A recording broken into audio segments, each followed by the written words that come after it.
Todas as manhãs, minha vida se desenrolava como uma pintura de Norman Rockwell, perfeitamente composta, quase real em sua normalidade. Eu acordava com o cheiro de café sendo preparado, a luz do sol entrando pela janela da cozinha, lançando linhas douradas nos cabelos de Rona enquanto ela cantarolava baixinho, perdida em seu próprio mundo. A cidade lá fora fervilhava, barulhenta e implacável, mas dentro do nosso apartamento havia paz, um aconchego escondido em pequenos rituais. O jeito como ela apertava minha mão antes de eu sair para o trabalho, seus lembretes gentis para não pular o almoço, ou o jeito como ela ria das minhas piadas horríveis sobre tecnologia, como porque o programador morreu no chuveiro. Porque ele leu o frasco de shampoo, ensabó, enxague, repita. Para todos ao nosso redor, éramos o casal invejado. Nossos amigos brincavam. Vocês dois são incrivelmente fofos, e até meu cínico colega de trabalho Jerry, que nunca confiava em ninguém, costumava dizer que gostaria de ter a minha sorte. Organizamos noites de jogos, encontros duplos e fins de semana na feira livre local. Havia Emily, a melhor amiga de Rona desde o ensino médio, calorosa, extremamente leal e um pouco desconfiada de qualquer um que se aproximasse demais do seu círculo. E havia meu amigo Alex, um programador direto e falante com um talento especial para farejar problemas em programação ou na vida. Essas pessoas formavam o nosso círculo, nossa rede de segurança.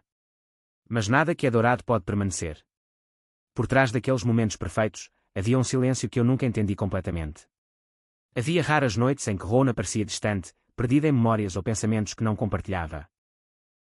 Seus olhos fixos nas luzes da cidade do lado de fora da janela do nosso quarto, as mãos torcendo nervosamente o colar. Eu queria perguntar o que a assombrava, mas as palavras ficaram presas na minha garganta, sufocadas por um medo que eu não conseguia nomear. Às vezes, eu a pegava mandando mensagens no corredor, o riso abafado quando eu entrava no quarto. Eu dizia a mim mesma que era paranoia, que a confiança era o pilar de todo bom casamento.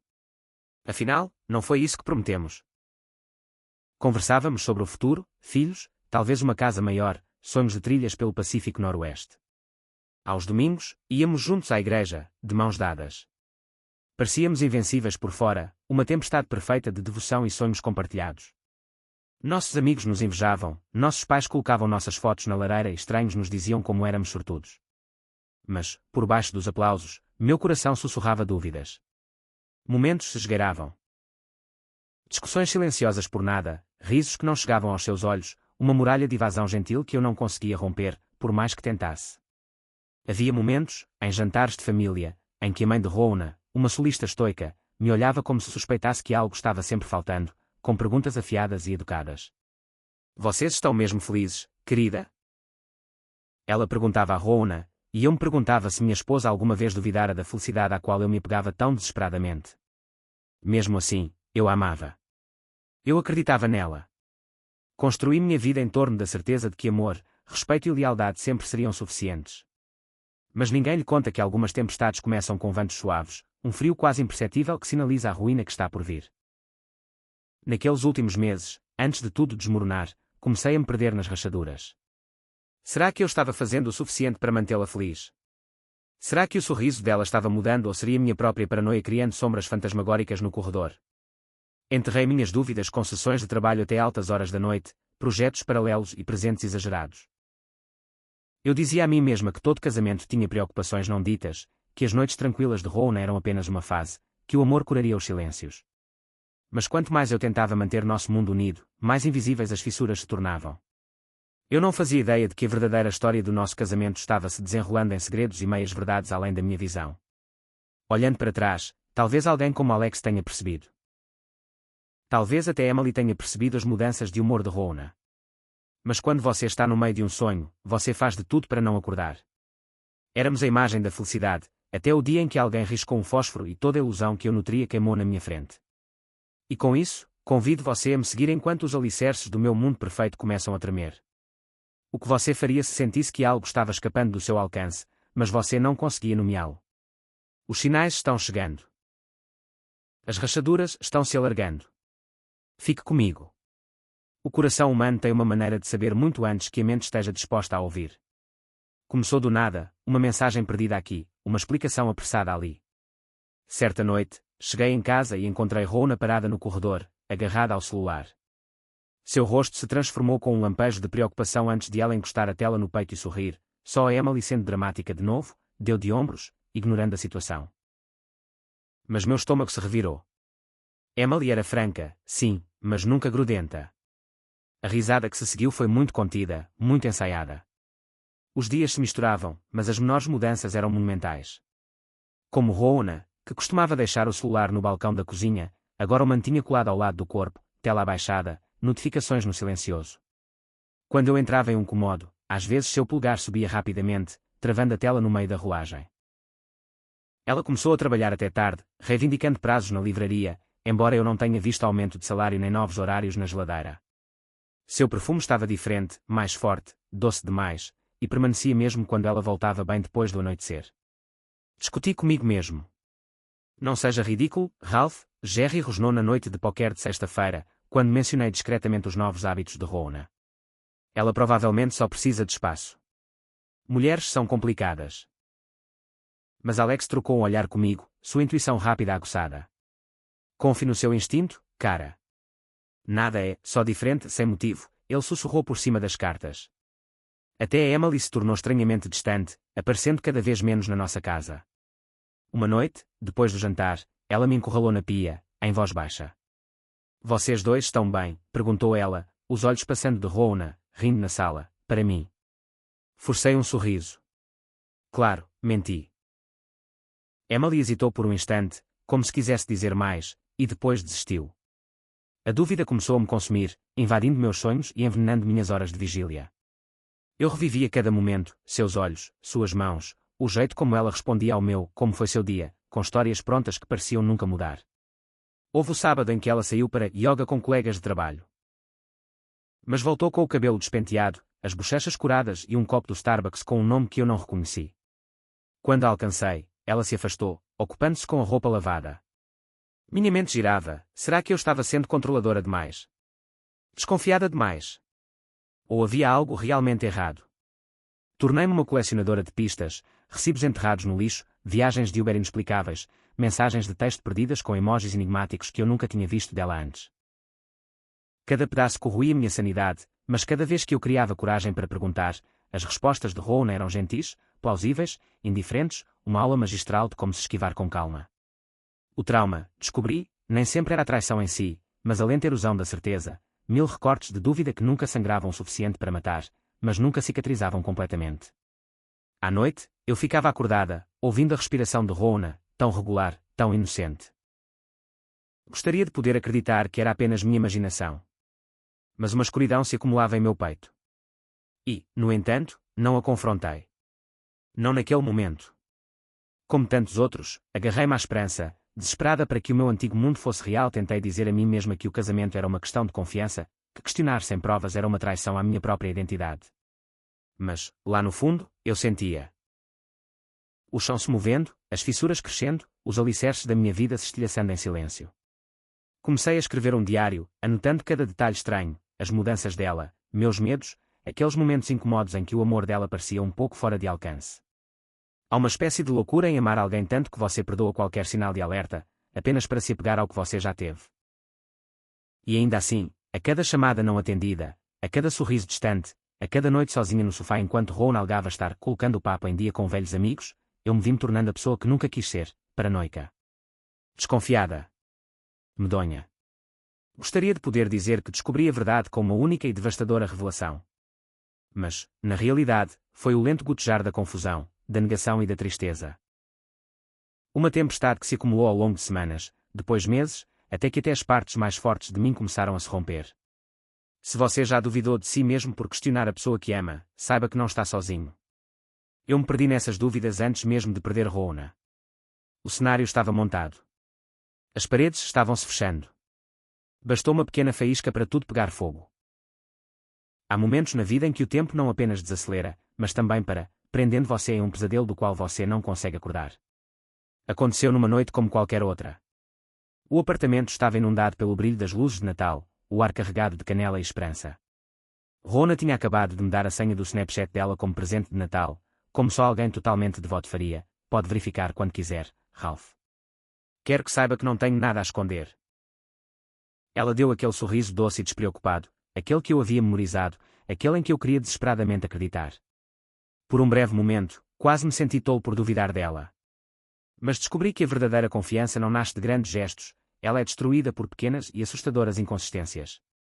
Mais tarde naquela noite, sem conseguir dormir, sentei-me sozinha enquanto Rowena cochilava no sofá, com a cabeça apoiada no meu ombro. A TV piscava ao fundo. O celular dela estava na mesa de centro, desbloqueado, vulnerável, quase me desafiando a pegá-lo. Minhas mãos tremiam enquanto eu digitava a senha. Uma sensação de mal-estar percorreu meu peito, uma mistura de culpa, alívio e pavor imensurável. O aplicativo foi aberto e um mundo que eu nunca imaginei se desenrolou diante dos meus olhos. Primeiro, era um nome, Vin, alguém que nunca fizera parte de nossas vidas, nunca fora mencionado de passagem, nunca aparecera em nenhuma reunião. Rolei a tela, as mensagens, inicialmente casuais, tornaram-se furtadoras, depois gráficas, evoluindo para uma linguagem de desejo que me arrepiava. Havia encontros, piadas internas, fotos explícitas, referências a hotéis, encontros secretos, momentos de intimidade mapeados em tinta digital que eu jamais conseguiria apagar da minha mente. Eu não conseguia respirar. Minha visão ficou turva. Por um instante, senti o zumbido do mundo do lado de fora da nossa janela. Buzinas, sirenes, risadas vindo dos apartamentos próximos, enquanto meu mundo se dissolvia em silêncio absoluto. Relembrei nossos últimos meses, cada interação doce distorcida em uma paródia doentia pelo que eu tinha acabado de ler. De repente, todas aquelas noites mal dormidas, mensagens misteriosas, o perfume nas roupas dela, tudo fez sentido. Minha mente se inundou com memória após memória, Rowena rindo com o celular até bem depois da meia-noite, jurando que era só Emily. O jeito como ela se afastava dos meus abraços, o jeito como seus olhos disparavam quando eu perguntava sobre seu dia. Minha vida virou um quebra-cabeça que eu agora percebia que faltavam peças cruciais o tempo todo. Mas a pior traição nem estava nessas mensagens. Era a mentira que ela inventou sobre o nosso amor, o fato de que ela podia me olhar nos olhos todos os dias, dividir a cama conosco, tocar meu rosto, sussurrar "eu te amo" e ainda levar uma vida secreta. Passei o resto daquela noite atormentada por todas as emoções possíveis, uma raiva tão crua que minhas mãos tremiam, uma tristeza tão profunda que roubou meu fôlego, vergonha por ter acreditado em nós, acima de tudo, uma solidão tão vasta que eu temia nunca encontrar uma saída. Ao amanhecer, me vi na sacada, agarrando o celular dela como se ele pudesse explicar. Liguei para o Alex, com a voz quase inabalável. Ele ouviu em silêncio e então disse apenas: "Você precisa confrontá-la, cara.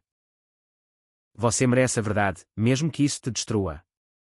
O dia passou lentamente. Eu me guiei em frente, minhas palavras mecânicas em ação, minha atenção fragmentada. Jerry, sempre direto, me cutucou durante o almoço: "Você está com uma cara péssima, Ralph." Problemas em casa. Consegui dar um sorriso fraco. Emily mandou uma mensagem naquela tarde: "Pensando em vocês dois, espero que as férias sejam boas", alheia à bomba que acabara de explodir no meu coração. Naquela noite, enquanto o crepúsculo se aproximava da cidade, finalmente a encarei. Rowena preparava o jantar, cantarolando baixinho, tão comum que era quase surreal. Coloquei o telefone no balcão. Minha voz, quando soou, pareceu a de uma estranha. "Eu sei sobre o Vin." Sua mão congelou, pairando sobre a tábua de corte. Por uma fração de segundo, vi tudo: medo, negação, cálculo, passar pelos seus olhos. Então ela tentou atuar, mentir para escapar. Mas eu já tinha visto demais. As paredes caíram. O que se seguiu não foi uma briga dramática, foi mais silenciosa, mas muito mais cruel: lágrimas, desculpas, justificativas que se desfaziam a cada captura de tela, a cada lembrança que eu jogava na mesa. Nosso mundo perfeito se desfez aos poucos, a traição dela, a minha cegueira, o amor que ambos juramos ser diferente. No entanto, em meio à ruína, a clareza se instalou: eu não era mais apenas uma vítima. Eu era um homem forçado a enxergar a verdade da minha própria vida, desnudada, no limiar de algo novo. Por mais doloroso que fosse, havia uma estranha liberdade a encarar a verdade mais cruel. Olhei para Rowena e percebi que a pessoa que eu amava nunca existiu de verdade. Essa constatação, por mais devastadora que fosse, preparou o cenário para tudo o que viria depois: a briga, a dor, o longo caminho para a cura. E assim, enquanto a ilusão do meu casamento se dissolvia em amarga luz, tomei uma decisão: não deixaria essa traição definir o resto da minha vida. O colapso de tudo o que eu pensava conhecer era apenas o começo. Se você já descobriu uma verdade que destrui o seu mundo, sabe, a dor, mas também é o primeiro e frágil vislumbre de libertação. E no próximo capítulo, mostrarei como aprendi a encarar Rowena, confrontar as ruínas do nosso passado e começar a lutar pelo meu próprio futuro. Asterisco: como confrontar o mentiroso quando a pessoa que você amava já se foi. Como se preparar para a guerra contra aquele em quem você mais confiava. O apartamento estava silencioso, mas meu peito pulsava de pavor. Rona estava no fogão, fatiando pimentões, cantarolando uma música que costumava me acalmar. Senti um distanciamento frio, meu corpo e minha voz se dividiram, cada um desesperado para fugir nos próximos minutos. Mas aquele era o momento, e fugir não era mais uma opção. Coloquei o celular dela no centro da mesa com uma lentidão deliberada. Minhas mãos tremiam. Apoiei-as na madeira e cortei o silêncio. Eu sei sobre o Vin. Tudo parou. A faca tilintou, os nós dos dedos dela ficaram brancos. Por um instante, seus olhos se moveram rapidamente, calculistas, suplicantes, raivosos, emoções fulminantes como vidro rachado. Então, as apresentações começaram. Não sei do que você está falando. É só uma amiga. Você entendeu errado. Mas nenhum ato resistia às evidências. Li em voz alta trechos de suas confissões da meia-noite, seu riso transbordando em textos vulgares, seus encontros disfarçados de recados sinceros.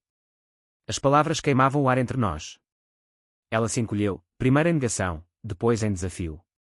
Não foi nada. Você não tem mais tempo para mim. Lágrimas. Suspiros. Desculpas que soaram vazias. Eu explodi, semanas de loucura, noites sem dormir, a humilhação crescendo, quente e amarga. Não ouso me culpar. Quem é você? Com quem eu me casei? De repente, a conversa virou uma tempestade, gritos ásperos e confusos, acusações se lançando de um lado para o outro. Minhas palavras transbordavam fúria, mas, por baixo, eu estava destroçada, lamentando a mulher que nunca existiu. Rona caiu de joelhos, soluçando. Implorou por perdão, fazendo promessas absurdas, distorcendo a história, tentando lançar sombras sobre minhas dúvidas. Por um segundo, vi a garota com quem me casei, pequena e desesperada. Mas meu coração endureceu. Entendi que o perdão não deve se transformar em autotraição. O confronto não foi só entre nós dois. As notícias se espalharam rápido. Emily ligou, com a voz trêmula. Como ela pôde fazer isso? Alex apareceu sem avisar, deixando comida na minha porta, oferecendo uma companhia silenciosa que parecia uma tábua de salvação. Minha mãe, estoica como sempre, ouviu minha confissão pelo telefone, com a voz embargada ao sussurrar. Nenhum casamento sobrevive de mentiras, filho. A família de Rona se recusou a aceitar a verdade, acusaram-me de inventar coisas, protegendo a filha deles da realidade. Eu me vi não apenas em uma batalha com minha esposa, mas também travada em uma guerra pela minha própria dignidade. Aquelas noites eram as mais sombrias, revivendo cada palavra, cada toque, cada lembrança distorcida pela traição. Houve momentos em que quase cedi. Me perguntando se eu seria dura demais, se conseguiria de alguma forma suportar a dor, juntar os cacos de vidro. Mas as palavras de Alex ecoaram: um casamento baseado em mentiras não é um casamento de verdade. Durante o confronto, a maior batalha foi dentro de mim. A raiva guerreou com a dor, a esperança com o desespero. Deixá-la ir não foi apenas ir embora, foi escolher valorizar a verdade em vez do conforto da ilusão. No fim, quando a luz do amanhecer chegou, dei minha resposta. Você não pode reescrever o que fez. Eu mereço mais do que isso. Eu mereço honestidade. Comecei a arrumar minhas malas, cada camisa e livro guardados na mala, um pequeno ato de resgate de mim mesma. E enquanto os gritos de Rona desapareciam atrás de mim, eu saí, não como um homem quebrado, mas como alguém finalmente livre dos grilhões das mentiras. O que acontece depois que as chamas se apagam? Como reconstruir a vida após a tempestade? Junte-se a mim para o próximo capítulo, onde aprendo o que significa sobreviver e, talvez, ter esperança novamente. Asterisco: a tristeza é um quarto sem portas, até que um dia você acorda e percebe que é forte o suficiente para quebrar uma janela e sair. Os dias depois de deixar Rona pareceram intermináveis, como se o próprio tempo me punisse por acreditar em contos de fadas. Meu novo apartamento era pequeno, as paredes nuas, exceto pela mala que nunca desfiz completamente. O silêncio era ensurdecedor. Um eco constante da vida que eu havia perdido. Eu me movia a cada dia atordoada, assombrada pelo cheiro dela em minhas roupas ou pela lembrança de sua risada escapando pelas frestas da memória. As noites eram as piores. Eu ficava acordado, traçando o contorno de onde ela costumava dormir, relembrando cada discussão, cada sinal perdido, cada momento e... É-me que eu poderia ter reescrito a história se tivesse sido melhor, mais corajoso, menos cego. Às vezes, eu cambaleava até a cozinha às 2 da manhã, servindo uísque em uma caneca lascada, olhando para as minhas mãos como se elas sozinhas pudessem conter toda a dor que eu carregava. Foi então que começaram as ligações e mensagens, Rona implorando, pedindo desculpas, prometendo que mudaria. Por um instante, quase desisti. A nostalgia, aquela inimiga astuta. Tentou-me convencer de que juntar os cacos de alguma forma aliviaria a dor. Mas a ferida era profunda demais. Apesar de todos os pedidos de desculpas, a confiança havia sido soterrada sob o escombro da traição. Eu não estava sozinho no caos. Alex me visitava com frequência, me arrastando para cafés da manhã gordurosos em restaurantes, falando mais do que comendo, fazendo piadas obscenas até que eu finalmente conseguisse rir de verdade. Emily se tornou a âncora inesperada, me convidando para noites de perguntas e respostas e oferecendo compaixão que beirava a proteção feroz. Até Jerry, à sua maneira rude, entrou em contato, me dando café no trabalho. Você pode se sentir arruinado agora, cara, mas espera até ver a luz no fim do túnel. Ela é mais brilhante do que você imagina. Mas o apoio só me levou até certo ponto. Tive que me encarar no espelho. Participei de uma sessão de terapia em grupo no centro da cidade, uma sala cheia de sobreviventes, todos carregando fragmentos da própria confiança destruída. Ali, sob a fluorescência implacável, compartilhamos histórias. Algumas mais tristes, outras mais esperançosas. Pela primeira vez, minha dor parecia sincera, um símbolo de sobrevivência, não de vergonha. Cada dia era uma lição de redescoberta de mim mesma, aprender a cozinhar para uma pessoa, não para duas. Correr no parque até meus pulmões doerem, tentar, sem sucesso, meditar, registrar cada pensamento desagradável até as páginas sangrarem de honestidade. Eu me jogava no trabalho, encontrava consolo em depurar códigos, há um conforto na lógica quando o coração não faz sentido. Um dia, no meio de uma tempestade, atendi a ligação da minha mãe. Sua voz era gentil. Filho, não deixe que o erro dela destrua toda a beleza que ainda resta dentro de você. Este não é o fim, a menos que você permita. Naquela noite, fiquei em pé na janela, observando a água escorrer pelo vidro, e por um momento me permiti imaginar um mundo onde a dor não fosse mais o som mais alto no ambiente. Gradualmente, os momentos de paz foram se tornando mais longos, um passeio de bicicleta sem pensar nela, uma refeição saborosa, um passeio de fim de semana com amigos. Emily me apresentou uma amiga da sua aula de yoga, apenas café, nada mais, mas, pela primeira vez em meses, senti uma tênue centelha de esperança. Talvez o futuro pudesse ser algo novo, não apenas uma sombra assombrada pela traição. Não saí ileso dos destroços, mas emergi. Não quebrado, apenas diferente. Mais forte, mais resistente, mais atento às arestas e às misericórdias inesperadas da vida. Se você está onde eu estava, afundado até os joelhos na tristeza, se perguntando se algum dia conseguirá respirar com tranquilidade novamente, espere. Existe vida após a perda. Às vezes, o fogo que te consome forja o aço necessário para reconstruir. E enquanto eu revirava as cinzas, percebi, a história não tinha acabado. Nem de longe. O próximo capítulo não era sobre o que eu havia perdido, mas sobre que tipo de homem eu escolheria me tornar. Em algumas manhãs, a dor aparece silenciosamente, como uma ferida antiga doendo logo abaixo da superfície. Mas, com o tempo, aprendi que o sol sempre nasce, mesmo nos dias que parecem impossíveis. No início, a reconstrução parecia quase sobrenatural, cada passo, um ato consciente de fé contra a gravidade da dor. Eu me movia pelo mundo como se atravessasse gelo fino, com medo de que qualquer alegria repentina se quebrasse e me jogasse de volta na escuridão. Mas, lentamente, novos padrões se formaram. Comecei a trabalhar como voluntária em um abrigo de animais local, uma alma perdida confortando outra. Encontrando significado em cuidar, não apenas de mim mesma, mas de algo mais que precisava de esperança. Nos fins de semana, eu me juntava ao Alex e seus amigos para jogar basquete, deixando o suor e o riso dissiparem os fantasmas da minha cabeça, mesmo que por apenas uma hora. Emily continuou sendo minha referência. Ela me arrastava para novos cafés, me apresentava a amigos do seu clube do livro e até nos inscrevia em uma aula de cerâmica, onde eu basicamente estragava argila, mas aos poucos me lembrava de como era criar, não apenas sobreviver. Havia tensão em cada interação, a confiança não era mais um dado adquirido, mas uma escolha. Quando Emily me incentivou a ir a um reencontro, hesitei. E se eu não estiver pronta para ver pessoas que sabem? Perguntei a ela. Ela apertou minha mão, firme e inabalável. Deixe-os ver o quão forte você é. Sua história não termina com um coração partido. O mundo parecia maior agora, cheio de incertezas, riscos e da estimulante possibilidade de conexão. Durante uma corrida beneficente, enquanto eu tropeçava na reta final, uma desconhecida acompanhou meu ritmo. Seu nome era Lauren, olhos castanhos, cicatrizes próprias. Nas semanas seguintes, começamos como amigas. Conversas de madrugada, cafés de domingo, uma gentileza sem pressa que só pedia honestidade em troca. Pela primeira vez em muito tempo, contei minha história em voz alta, não como vítima, mas como alguém que havia sobrevivido a algo monumental. Naquela noite, sozinho em casa, olhei no espelho e finalmente reconheci o rosto que me encarava. Mais forte. Mais sábio. Ferozmente consciente do meu próprio valor.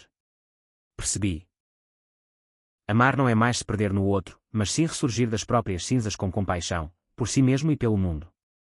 Mesmo com a lembrança de Rowan desaparecendo em segundo plano, seus pedidos de desculpas, seus erros, seu lugar no meu passado, me peguei agradecendo a ela. Não pela dor. Nunca pela traição. Mas por me forçar a descobrir lados de mim que a dor, e somente a dor, poderia revelar. Agora, quando fecho a porta do apartamento todas as noites, deixo o passado do lado de fora. Inspiro a promessa do futuro, incerto, mas brilhante. Confiança, para mim, não se trata mais de otimismo ingênuo, trata-se da coragem de se abrir, mesmo depois de se despedaçar. Se você está assistindo a isso, preso na sua própria escuridão, lembre-se, você não é a pior coisa que já lhe aconteceu. Cada contusão, cada fratura, não é uma fraqueza, mas um roteiro para a sua sobrevivência. E quanto a mim? Não procuro mais a perfeição. Procuro a realidade. A honestidade. Manhãs construídas com base na verdade, não na ilusão. Deixe que a primeira luz do amanhecer o lembre, não importa o quão arrasado você esteja, você pode recomeçar. E, desta vez, você poderá escrever o próximo capítulo. Ainda há momentos em que me pego olhando para trás, fantasmas de memórias tremulando no silêncio. Algumas feridas nunca desaparecem completamente. Elas simplesmente se tornam parte de você. Lembretes de quão longe você chegou, das tempestades às quais sobreviveu, da força que você nem sabia que tinha até que a vida a exigiu. Se você esteve comigo durante toda essa jornada, obrigada. Obrigada por ouvir minha história, por enxergar não apenas a dor, mas a esperança que descobri além dela. Ainda estou me recuperando, ainda aprendendo, ainda juntando os cacos, e talvez, ao compartilhar isso, eu tenha ajudado você a se sentir menos sozinho em suas próprias lutas. Talvez estejamos todos apenas procurando alguém que diga, eu entendo. Seu apoio significa mais do que palavras podem expressar. Se minha história te tocou, se você encontrou conforto ou coragem aqui, eu ficaria muito grata se você pudesse curtir, compartilhar ou comentar suas ideias abaixo. Seu feedback me ajuda este canal e, acima de tudo, permite que alguém saiba que não está sozinho. Conte-me o que você pensa, compartilhe suas próprias experiências ou diga quais tópicos você gostaria de ver em vídeos futuros. Esta comunidade se baseia em honestidade e empatia, e juntos podemos criar espaço para histórias reais, de cura, de crescimento e de esperança. Obrigado novamente por estar aqui. Lembre-se, não importa o quão escuro esteja, o amanhecer sempre encontra um jeito. Cuide-se e espero vê-lo no próximo vídeo. Recuperação da saúde, resiliência após trauma, jornada de autocrescimento, sobrevivência a um coração partido, recuperação de dor emocional, problemas de confiança após infidelidade, história de crescimento pessoal, como curar uma dor de cotovelo, seguir em frente após uma traição, reconstruir a vida após o divórcio, superar a dor emocional, curar seu coração, história de traição no relacionamento, história de recuperação inspiradora, lidar com o coração partido, dicas de autocura, curei. Esperança, amor após a traição.